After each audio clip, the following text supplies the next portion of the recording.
تو جہاں پر فواد ایک طرف ڈونلڈ ٹرمپ جو ہیں وہ پاکستان کی تعریفیں، میں تو انڈائریکٹلی اس کو پاکستان کی تعریفیں سمجھوں گی، اور میں یہ پراؤڈ فیل کرتی ہوں کہ میں ایک پاکستانی ہوں، تو اس لیے میں اس کو تعریف، ہاں میں تو اس کو کمپلیمنٹ ہی لوں گی، تعریف ہی لوں گی۔ خیر، جہاں پر ایک طرف ڈونلڈ ٹرمپ جو ہیں وہ بھارت کی باتیں کرتے یا پاکستان کی باتیں کرتے ہوئے دکھائی دیتے، تو وہیں پر انہوں نے خبردار بھی کیا ہے، انہوں نے ایران کے ساتھ کسی معاہدے پر نہ پہنچے تو سخت کارروائی کرنا پڑے گی۔ امریکی صدر ڈونلڈ ٹرمپ نے یہ خبردار کیا اور کہا ہے کہ مشرق وسطیٰ میں ایک اور بحری بیڑا اور اضافی فوج کی تعیناتی پر غور کر رہے ہیں۔ بالکل، وال اسٹریٹ جرنل کے مطابق ڈونلڈ ٹرمپ انتظامیہ دباؤ بڑھانے کے لیے ایرانی تیل بردار جہازوں کو قبضے میں لینے پر بھی غور کر رہی ہے۔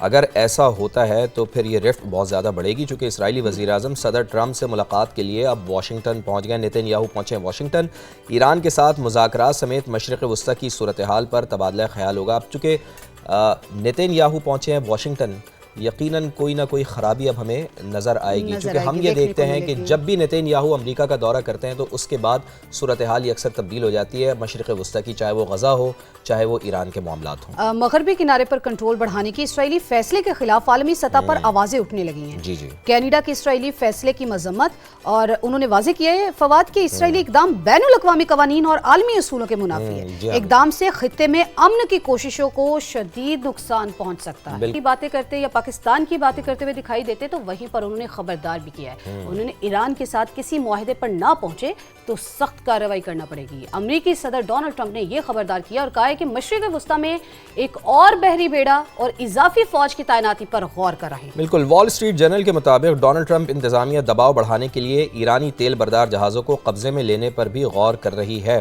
اگر ایسا ہوتا ہے تو پھر یہ رفت بہت زیادہ بڑھے گی، چونکہ اسرائیلی وزیراعظم صدر ٹرمپ سے ملاقات کے لیے اب واشنگٹن پہنچ گئے۔ نتن یاہو پہنچے واشنگٹن، ایران کے ساتھ مذاکرات سمیت مشرق وسطیٰ کی صورتحال پر تبادلہ خیال ہوگا۔ اب چونکہ نتن یاہو پہنچے ہیں واشنگٹن، یقیناً کوئی نہ کوئی خرابی اب ہمیں نظر آئے گی، چونکہ ہم یہ دیکھتے ہیں کہ جب بھی نتن یاہو امریکہ کا دورہ کرتے ہیں تو اس کے بعد صورتحال یہ اکثر تبدیل ہو جاتی ہے مشرق وسطیٰ کی، چاہے وہ غزہ ہو چاہے وہ ایران کے معاملات ہوں۔ مغربی کنارے پر کنٹرول بڑھانے کی اسرائیلی فیصلے کے خلاف عالمی سطح پر آوازیں اٹھنے لگی ہیں۔ کینیڈا کے اسرائیلی فیصلے کی مذمت، اور انہوں نے واضح کیا ہے فواد کہ اسرائیلی اقدام بین الاقوامی قوانین اور عالمی اصولوں کے منافی ہے۔ اقدام سے خطے میں امن کی کوششوں کو شدید نقصان پہنچ سکتا ہے۔